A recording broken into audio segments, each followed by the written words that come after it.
Hi, my name is Felicity Eke. I sound a little sick. I'm so sorry. But my PowerPoint is going to be on peer and delinquency, um, why it is prominent in gangs and groups. Gang violence and peer pressure is two common reasons of juvenile delinquency. Gangs are recruiting kids about ages 5 and older, whether it is through family interaction or outside involvement. For me personally, I think this is a crazy age to start recruiting kids.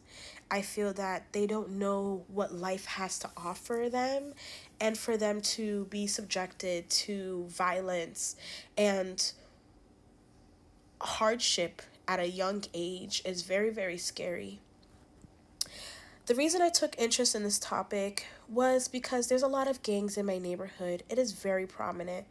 I just wanted to shed light on the awareness of gangs and peer pressure and how it is something that we need to steer kids away from and what we could be able to help them with along with their families to give them a better option in life.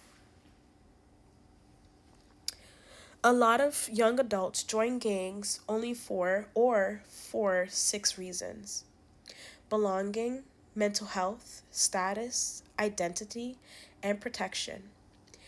In some of the studies, it shows that past always, even when you think it will not, it comes up in your adulthood.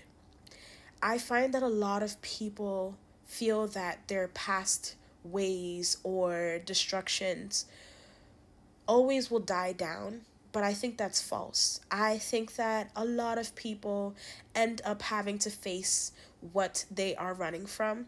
And it is so sad that they would have to be taken back into that headspace and trauma and relive all that they had went through or all that they have caused due to them being young and wild. Although involvement is prevalent in the cities, violence has started to decrease after COVID. I feel that the reason why it was so much from 2019 to 2021 was because that a lot of people were bored for those 2 to 3 years that we were inside our houses. I feel that there was a lot of anxiety, anger that was being built up in our bodies, and I feel that they had to release those feelings in some other way, which they found in violence and in gangs. Over the past 5 years, the city has experienced 155 youth homicides by gun and knife, most of which were gun victimizations of young men. This is very sad for me because, as a young black woman, I don't like seeing my brothers and sisters of color engaging in violence and traumatizing others. I feel that we all need to come together and understand that violence is not the answer. It is not an option. And it's very, very sad that it is being taken to the streets. Another statistics is trace analysts revealed that more than 25% of the pistols recovered from youth were less than 2 years old. Nearly half of these have been recovered within 6 months of initial retail sale, and the serial numbers of 20% have been liberated. I feel that this is so scary because 2 year olds should not know how to hold a gun. They don't even know how to hold a pencil. So for them to be able to know how to operate a gun or know how it feels like, it is very scary to have that rude awakening. I think that we are ruining children's way of thinking and their childhood for just a status quo. And it is very unfortunate. Another statistic is that youth homicides are concentrated in neighborhoods that are home to an estimate of 61 gangs or crews, involving approximately 1,300 juveniles. Few alliances have been forged, and relationships have been are primarily hostile. Although gang turfs constitute less than 4% of the city, they account for 25% of Boston's serious crimes, including drug dealing, assault and battery with guns and other weapons, and weapons of offenses. This is very scary. I personally don't like that there is so much gangs and there's turfs.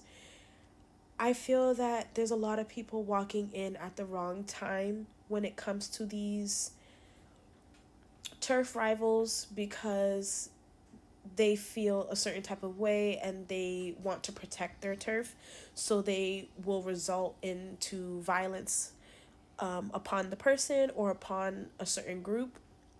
I think that this is causing more drama than it's relieving any issues, which is unnecessary. Research proposal. I want to interview ex youth of juveniles about what they have been through.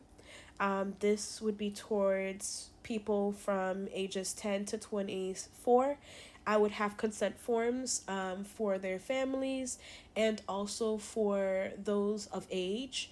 I feel that with that specific age group, it is very good to be able to collect data.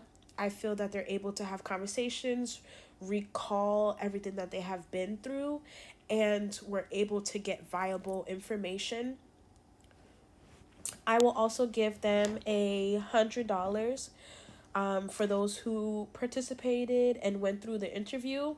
They also can have the right to say no after a certain amount. I will still give them the $100, but just being able to give them that incentive could be able to help me better understand the community of gangs.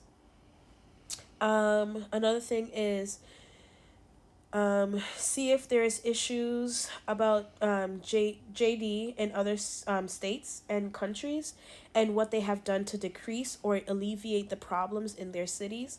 I feel that if we can compare and contrast of other programs or assistance that they have given other people in different countries, we can be able to try them here and to give a better success rate for those in young delinquency.